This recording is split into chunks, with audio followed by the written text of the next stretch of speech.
नमस्ते हमारी YouTube family में प्रीति आप सभी दर्शकों का हार्दिक स्वागत करती हूं अपने यूट्यूब चैनल पे। तो आज हम आप सभी के बीच लेकर के आ गए हैं बहुत ही दर्द भरा सोहर गीत है दोस्तों।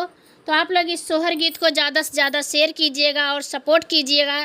देखिए एक पत्नी अपनी दुख भरी कहानी कैसे बताती है दोस्तों। तो आप लोग सुनिए गीत के माध्यम से। तो चलिए दोस्तों सुनाते हैं, बहुत ही प्यारा सोहर गीत है।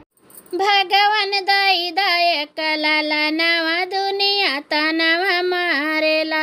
भगवान दाई दायक लाला नवा दुनिया तनवा मारेला।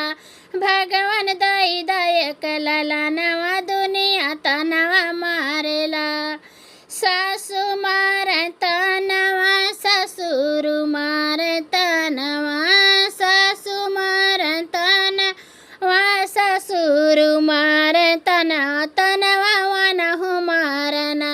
तनवा वनहु मारना।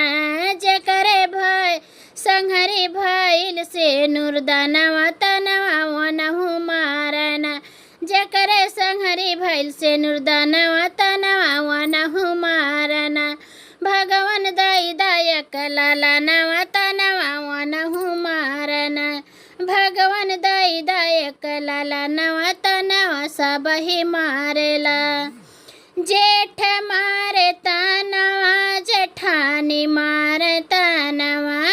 जेठ मारे तनवा जेठानी मारे तनवा। तनवा वनहु मारना। तनवा वनहु मारना। जकरे संहरी लेहली सात फेरवा तनवा वनहु मारना। जकरे संहरी भइल से नुरदनवा तनवा वनहु मारना। भगवान दाई दायक लाला नवा तनवा सबही मारेला। भगवान दाई दायक लाला नवा तनवा सबही मारेला। ननद मारे तनवा नंदोई मारे तनवा। ननद मारे तनवा नंदोई मारे तनवा। ननद मारे तनवा नंदोई मारे तनवा। तनवा वनहु मारना। तनवा वनहु मारना।